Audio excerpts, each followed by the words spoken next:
Let us proceed with the first song.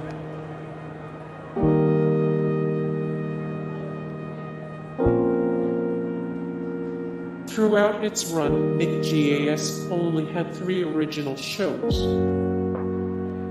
Despite the fact Nick GAS was on the air for 8 years, it only had 3 original programs to its name: Play to Z, Game Farm, and Splash TV.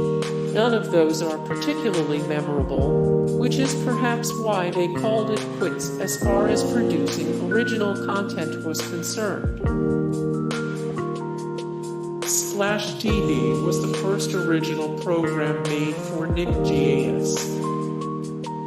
Splash TV was the first original program made for Nick GAS.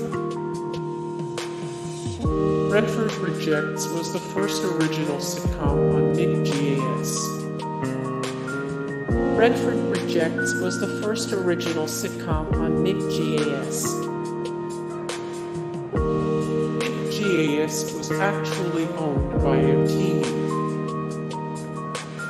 Nick GAS was actually owned by MTV. The Nick GAS channel was created at the height of Nick's expanding TV empire. Hey guys, thank you so much for the support and likes and comments down below, and also thank you so much for watching, and I look forward to see you in the next video. Then take care, bye.